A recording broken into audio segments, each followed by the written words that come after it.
your college performance does not relate to the National Football League. It never does. They played side by side with each other, and he wasn't as good as Quinn Ewers. That's an issue. That's a major issue. It wasn't that it wasn't as good as Quinn Ewers. Ever got to Texas. It wasn't that it wasn't as good as Quinn Ewers. It was Quinn Ewers' program, which Steve Sarkisian made very clear the entirety of the time that Arch Manning was in Austin. So for you to argue that because Ewers is a 7th-round pick, Arch Manning is not that good and not deserving of being first overall is asinine. It is wrong. It is incorrect. I told you he's going to be number 1 overall. My whole thing was I'm buying you're doing your thing now where you double down on a take that is incorrect. The best quarterback prospect to ever hit college football can't play over a 7th-round pick who didn't even play good. Quarterbacks in the history of the sport. Quinn Ewers couldn't even play at Ohio State. He couldn't even play at Ohio State. Quinn Ewers. Go look it up. The Early Line, only on SportsGrid. We're going to go through every single thing, and I've got a great team behind me that's going to help me get the job done. I want this to be the place that people come to. There is going to be an energy to game time decisions that you will feel night in and night out. We are going to hit every single one of those markets that you need to know about. We will have everything at our disposal, and we will use that to our advantage. There is not going to be a better place, I promise you, than Game Time Decisions. I'm Kevin Walsh. Tune in to Game Time Decisions weekdays on SportsGrid.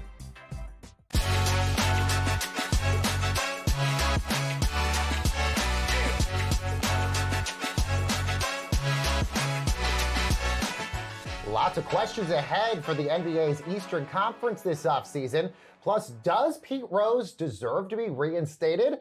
Hey, everyone, and welcome to Front Office Sports Today from FOS Studios here in New York City. I'm Baker Machado. And I'm Renee Washington, and thank you guys so much for joining us. Each and every weekday, we're chatting the biggest stories happening in the business and culture of sports. But we've got a big show. Let's jump right into the shoot-around. Yes, indeed. And let's start with big news in the NFL, Renee. We're going to be getting one tasty matchup this Thanksgiving, as CBS announced that the Cowboys are going to face the Kansas City Chiefs in that traditional holiday home game in Dallas.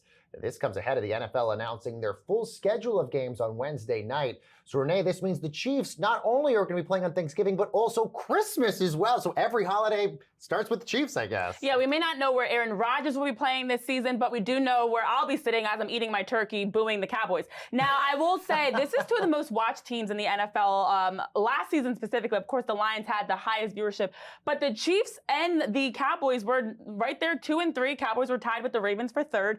And so you get the viewership, even though the Cowboys, not a great team on the field, they draw a lot of fans. Whether you're hating them or loving them, you watch them. Yep. But then also you have Tyler, Texas native, Texas Tech alum in Mahomes returning back for the first time ever to Arlington, Texas in his pro career. So you're going to get a lot of excitement around this Thanksgiving Day game. And of course, the Chiefs also part of that big first game for YouTube as well. That's going to be in Sao Paulo, Brazil. You'd have to think almost that's going to break every record imaginable because that game's going to be free. New haircut, Patrick Mahomes and the Chiefs are bringing the ratings, okay? Meanwhile, sticking with the NFL, there is some drama over in Cincy. That is one of the Bengals' best players, all-pro defensive end Trey Hendrickson, telling reporters he's not going to step on the field for the team this season unless he gets a new contract.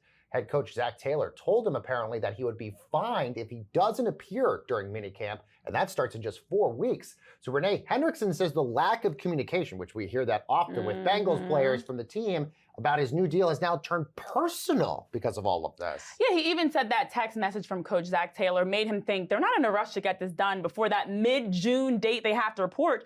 But as you talk about, the lack of communication has him worried. We're talking about the reigning sacks leader for the NFL last season, and coming off of what the Bengals already have been able to lock in. You had T. Higgins, who got a 4-year, $115 million extension. Jamar Chase, which, by the way, that extension took some time, too. Right. Jamar Chase, a historic 4-year extension worth $161 million. So you're now having your sacks leader who's like, what about me? How am I going to get paid? Now, his base salary, $15.8 million, is significantly under what others across the league in terms of sack artists are getting paid. So he deserves to get paid more, and seems like he's ready for anything, whether it gets done or no deal happens. He seems like he's prepared for whatever. Totally, and it looks like we got a runway of about 4 weeks to figure out what happens. Look, this is not the first time we've had a holdout, not potentially attend minicamp and all that stuff, but still. Real quick note, others in his position are getting $30 million plus annually compared to his 15.8. So significant difference for a guy that showed you on the field what he's worth. Well, and also when you think for the Bengals, when you've got Higgins, Chase, him,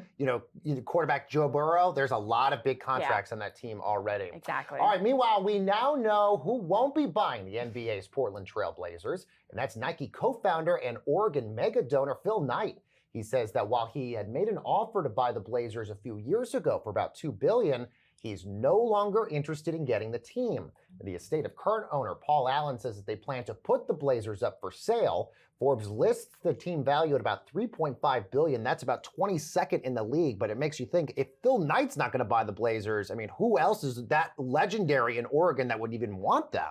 I know. It's been a long process since 2018 when Allen passed away. And for Phil Knight, he said 5 years ago when he was younger, he was willing to buy them, as you mentioned, for that $2 billion.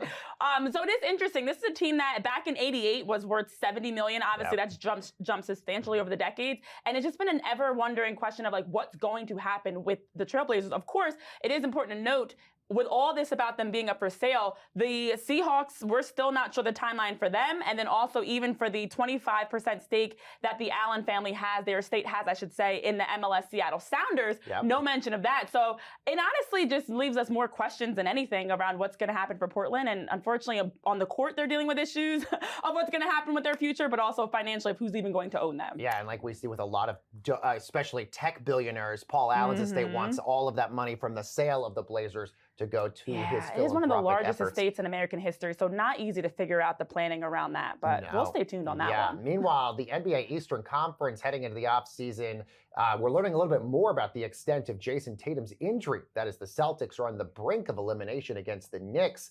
Meanwhile, another Eastern Conference team was eliminated from the playoffs, that being the Cavs, and they enter the offseason with a lot of questions as well. So let's take a look at this in our main event.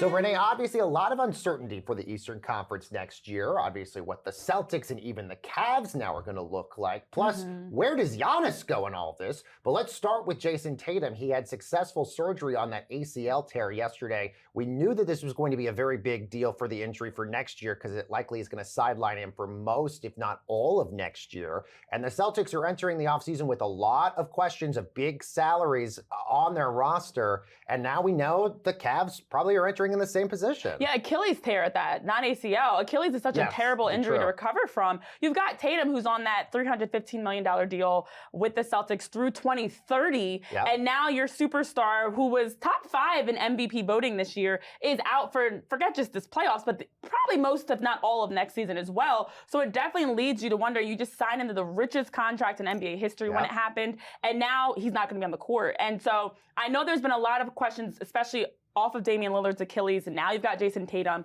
in terms of Achilles tears specifically, but also injuries for the NBA, the impact on, should there be less games? Should there be more load management? Whatever questions are now circulating around this, because this is not just impacting the Celtics, this impacts the NBA, that one of the faces of the league, one of the best players in the league, in his prime. is out in his prime, is out for the foreseeable future. On top of, we already have been talking about what's going to happen with the Celtics once they're sold.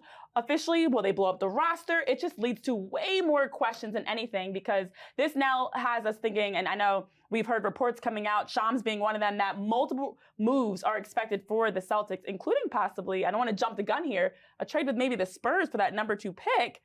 Questions, well, all because of this injury that it's led to. We'll get to the Spurs and maybe what they do with some of those assets that they have. But as you mentioned, multiple pieces for the Celtics in terms of Drew Holiday. You have Kristaps Porzingis, all these other guys.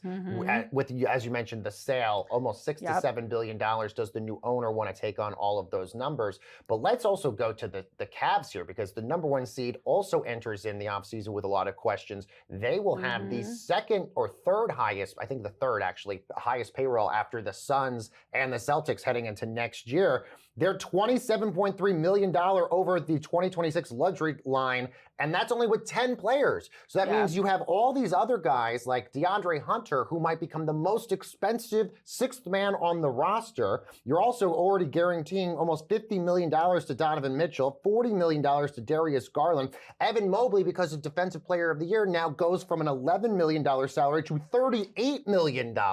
So a lot of questions there, which then gets into a parity question. If the number 1 and number 2 seeds in the Eastern Conference can't even retain their players, and then all of a sudden the teams that can probably pick them up are all in the Western Conference where all these other good players are at, Is this good for the Eastern Conference in terms of parity? Yeah, it's unique situations. I mean, the Celtics, their starting five is making close to $200 million. Yeah. Whereas the Cavs, the $250, I guess it was closer to. For the Cavs, you at least have a little bit more depth in terms of their top 10. But the East to West has been unique. And since 1999, the West has won 17 of the 26 available championships in that time span. But overall, it's actually been the East that's won more titles. But when you break that down in terms of all NBA players, in terms of any sort of postseason accolades, and even just the winning percentage of looking at average playoff team records, it's been highly in favor of the West. So you have this lingering question of, with the teams like the Celtics and the Cavs that are 1 and 2 in the East, eliminated and one about to be eliminated, how big of a parity is this for these two? Well, I mean, the Bucks are a team that's out, and you have the big names for the East that are home. Well, yeah, true. And then, okay, one of the biggest players in the East, in Giannis, there's only a few teams, mainly in the West, being San Antonio and Houston, as you mentioned, that even have the assets to get him. So now you're thinking, and you mentioned the Celtics too, those players could be traded to the San Antonio and Houston as well. Exactly. So everyone's going west. All right, guys, coming up next, our big conversation with Tim Howard from the U.S. national team, what he thinks that's happening with the MLS. That ahead on Front Office Sports Today.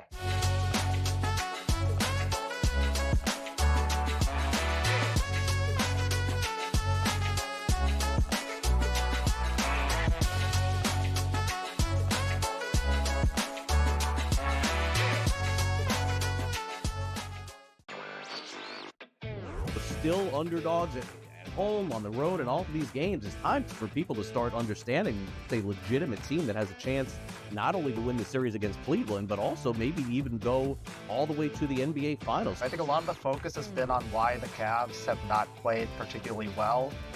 A lot of that is due to injury, of course, but I think that's taking too much credit away from what the Pacers have done. Newswire.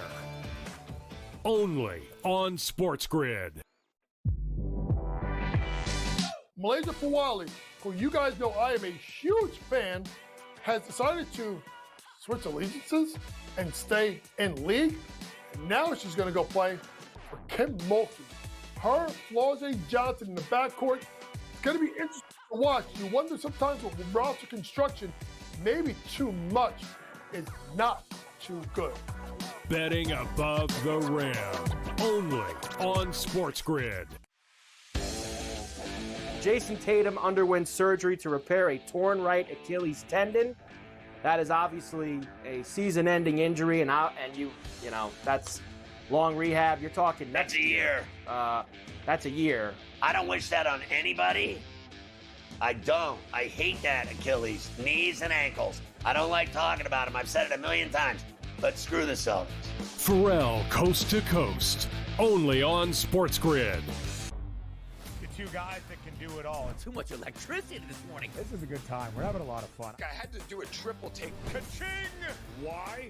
Because of parity. I didn't mean to offend. Yeah, it's not going to happen. Load management is a dirty word. Let him rip. You know what?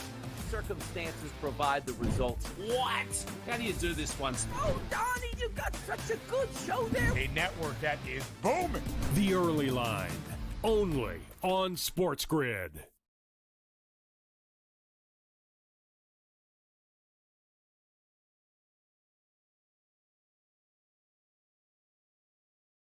Welcome back, everyone, to Front Office Sports Today. Now, MLS Commissioner Don Garber has talked about sustained growth for the league in the current and future Messi era. And Renee caught up with former U.S. national team goalkeeper Tim Howard to get his thoughts on it. Take a look. Welcome back into Front Office Sports Today. I'm thrilled to have joining me the most capped goalkeeper of all time for the U.S. men's national team, former professional soccer player himself, Tim Howard, one of the GOATs, the greatest. So happy to have you here. How are you, Tim? I'm amazing. Thank you for that intro. Happy to be with you this morning. It's a little gloomy where we are, but it's a happy day. It is a gloomy day, but a happy day when you look at also the exciting things you've got going on. I'm curious to know about your partnership that you have with U.S. Soccer and American Airlines, of how this came about and what really drew you to want to get involved with this opportunity. Well, two great companies that kind of are part of my world. As an American Airlines Advantage loyalty program member. Which I am, and a former U.S. soccer player. Obviously, a form or anything when it comes to U.S. soccer. You're always part of that family, you know. And so, the partnership for me made sense. It's the start of a long-term partnership, and to be a part of that. Getting people to games is the obvious thing, right? Because of air travel, but as well as that is the match day experience, the upgrades, seat upgrades, behind the scenes, player access, all of these things that I enjoyed as a player, right? Like all of the behind the scenes across the line type things, being able to bring that type of access to fans, to everyday fans, which they normally wouldn't get. So it's exciting for me. It's because I understand what that means and what that looks like. So to be able to help provide that for fans is pretty awesome. Yeah, and we've been seeing for fans so much of a boost in terms of the MLS specifically. Sponsorship revenue is up double digits compared to last season already. Tickets, stadium projects, so much that's being done to invest in the league. As someone that's played in the league and had such a tremendous career in it as well, I'm curious your thoughts on how the MLS can best utilize some of these, revenue opportunities to continue to grow the MLS. Yeah, they're doing a great job. I mean, look, I think I always talk about I was able to see MLS 1.0 for better or for worse. I signed out of high school with the league in 1998, and the league at that point was 2 years old, right? And so I got to play in it, go away for a decade and a half, and come back to play in it again. And then now, as I sit here, I'm an investor owner in the Houston Dynamo and Houston Dash, and so I've gotten to see MLS on a multitude of sides. And I just think utilizing the popularity, the desire for people to want to invest in the league on all fronts is being heavily taken advantage of in the best possible way. And so, when we talk about having so much soccer here in our own backyard, and it's so many different competitions, that only ultimately is going to help the domestic product, because what happens is, and in a good way, when the World Cup comes and all those things, all these tournaments happen, they then end, right? There's always an end point, no matter how much excitement. But what does stay is the domestic league in MLS. And so we're seeing that. And so with U.S. Soccer and American Airlines, you see that investment. You see how much it means to not only them, but to provide that for the fans. And the fans are for me, the fans are the bedrock of any soccer community, team, country. And ultimately, I don't play the game anymore. So I tell people, and they laugh, but I am a fan. I'm a fan of the game. I like to go enjoy it just like everybody else. As we saw you come out of retirement back in 2020, so we know it could be possible, Tim. I will say, though, in all seriousness, now that you are done playing and you are an investor and owner, you're so involved as an analyst, different roles you wear and had to wear, I should say.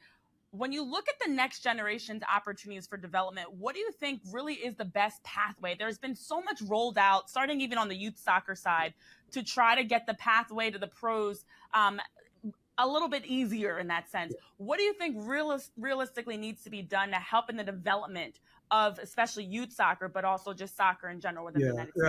I think we still have a ways to go. I have a daughter who is my everything, and she is going to play at the University of Tennessee next year. And so I've seen not only my own pathway, but her pathway as well. And it's not easy for young boys and girls, because I think we still have a long way to go.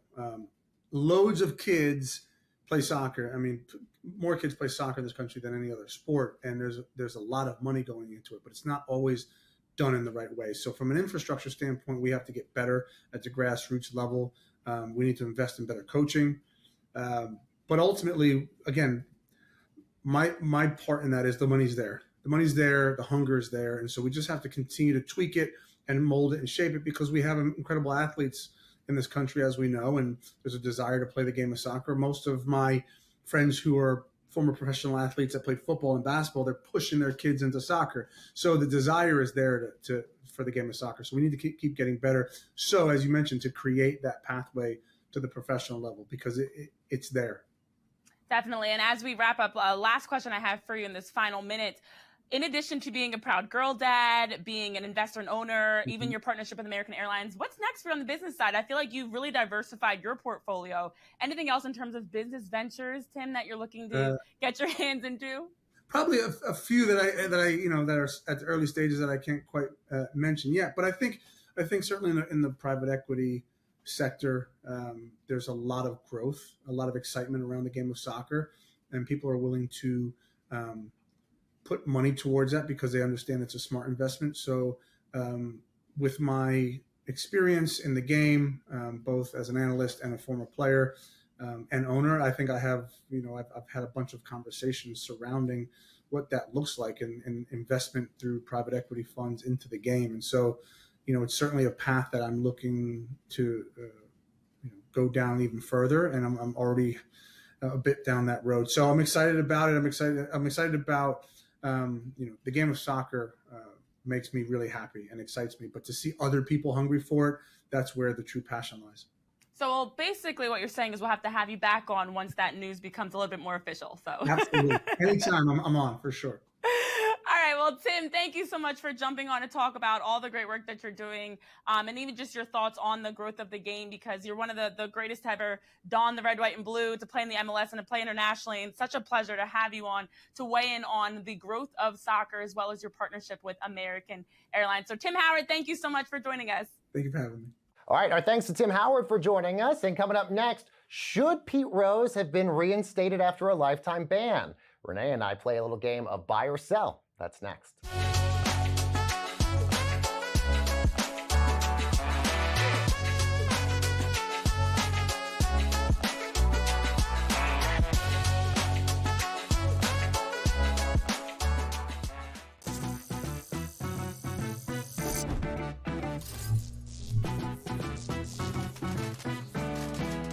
Did you know sportsbooks tend to draw up tighter bet lines for events that get even more bettors, like championship games or major matchups? My tip?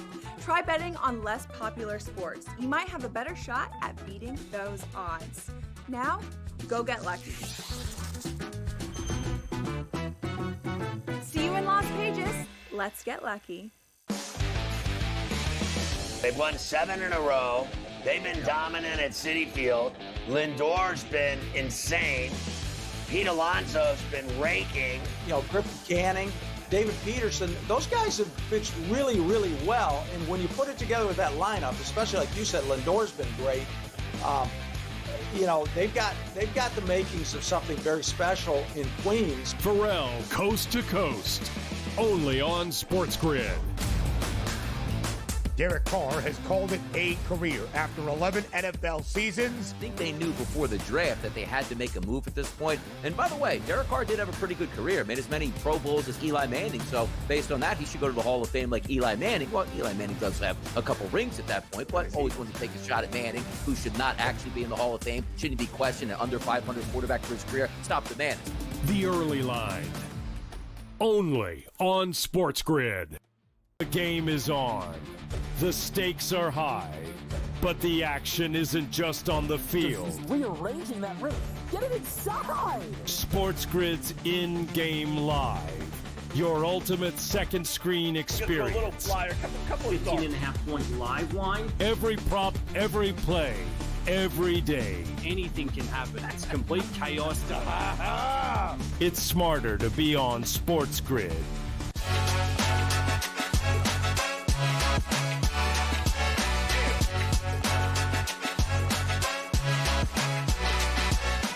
And welcome back, everyone, to Front Office Sports Today with Renee. I'm Baker. And Major League Baseball removed Pete Rose and shoeless Joe Jackson from the league's permanently ineligible list this week.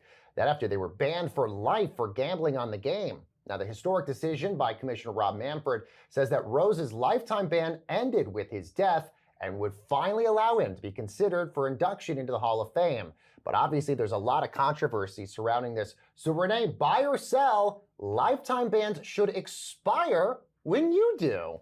That's be morbid. Oh, but man. still. I think I'm going to sell on this, actually. It's interesting because I know Ken Rosenthal came out, MLB writer, great reporter, saying that he wondered if this is political, especially since Donald Trump came out saying, President Donald Trump said he was going to pardon Pete Rose. But honestly, I feel like for Rob Manfred, he's trying to cover himself up a little bit here by saying he's not directly reinstating Pete Rose. He just put out a policy that once you are no longer living and you pass away, then you are okay to be removed from the permanently eligible list because it is only while you're alive. And he even said while you're alive, you're a threat to the integrity of baseball, which I don't know how that changes when you pass. I don't even know what that means. That's weird to me. So the threat's gone when you pass, apparently. I just think that before Pete Rose's death, specifically looking at him and not the other 16 that were also reinstated, they had tried repeatedly to get him reinstated and said he hadn't shown any credible evidence of a reconfigured life. He hadn't shown improvement. So now that he's passed, he suddenly improves. I'm all for grace, but I think when you look at who Pete Rose is in terms of baseball, that's one thing, but in terms of who he is all outside of the game, the character issues, all the legal issues, tax evasion, the relationship with a minor, it's concerning. It's just a lot to process here. Sports betting is now legal, so I understand pardoning for that. But to me, Pete Rose specifically, such a controversial figure. Well, I don't know. If you do this, I guess in theory you're opening up the door to anybody else, be it Barry Bonds, anybody else that once they pass, then suddenly everything, you're fine. all the transgressions that they had when they were alive are somehow in the clear, and you're not sort of taking those still into account at the end of the day. And I'm with you. I think if you are banned during your physical life, maybe you still should be banned in your afterlife, which then gets to our next buy or sell question, Renee. Pete Rose will be in the Hall of Fame. What do you think? Sell on that also. Really? I mean, honestly, the running argument has been guys should not be penalized for things like PEDs because the league allowed them to still play. And if the league was able to benefit off of them playing and the booming industry of what baseball was in that era, they should be considered. They also have said, again, sports betting and gambling is now illegal. Of course, you can't gamble on your own games, Pete and Shoeless. But I think it's bigger than who you are as a baseball player. The BBWAA has said voting is based on players' records, playing ability, integrity, sportsmanship, character, and contributions to the team or teams they played on. Pete Rose, again, when you look at the long list, the allegations of that sexual relationship with a 15-year-old girl in the 70s, the 5-month prison sentence for tax evasion in 1990, betting on baseball, tipping off people, it's a lot there to unpack, and there's more beyond even that list. So no, I don't think he should be a Hall of Famer. I think the all-time hits king, 3 World Series, looking at the 2 Gold Gloves, the list goes on and on. MVP, he has tremendous records he's accomplished in baseball, but he's also got records outside baseball. And by the way, just clarification, Barry Bonds hasn't been banned, obviously, for anything as well. Good but call. It's just another interesting sort of character in Major League Baseball's history. Buster Olney at ESPN actually proposed this idea. Pete Rose gets into the Hall of Fame, but there's obviously an asterisk at the bottom of his plaque that mentions the last that he was banned. Do you sort of feel like that is the way to sort of get around this? You get these people for all of their achievements on the field in the Hall of Fame, but people still are know what's going what so what like a took them to Hall get of them. Fame criminal clause. Like you're in the Hall of Fame, but you're like on the dark side of the Hall of Fame. So you like the asterisk. I'm going to say bye, but I do feel like you need to give people some sort of notice about what took to get this person in there and give them the opportunity to sort of decide whether or not they deserve to be there. Well, he would need to earn at least 12 of 16 votes to be inducted into Cooperstown, and that would not happen until winter of 2027 at the earliest. So we have some time to see if others are buying on that as well. Speaking of buying, guys, let's see what's over bubbling at the water cooler today. And it's jersey sales in Chicago for the White Sox. They normally aren't top sellers, which of course makes sense for the team coming off the worst record in baseball history. But one Sox jersey that is selling like hotcakes is for somebody that doesn't even play for the team. It's Pope Leo. His fake jersey has been popping up all over Chi-Town, selling for over $200 a pop at some stores. One store actually said they've been selling hundreds of them, and they say Paul Konerko is okay with his retired number 14 being used on the jerseys. I mean, as John Legend says, even when I lose, I'm winning. That's like new meaning to this. But I love the fact that it's giving the White Sox something to clamor about. He's also been asking people, are you a Cubs fan or are you a White Sox fan before giving out autographs? So he's leaning fully into his White Sox fandom, and it's really paying off in jersey sales. Konerko is getting blessed in the next life. All right, guys, that's going to do it for this edition of Front Office Sports Today. We'll see you back here tomorrow.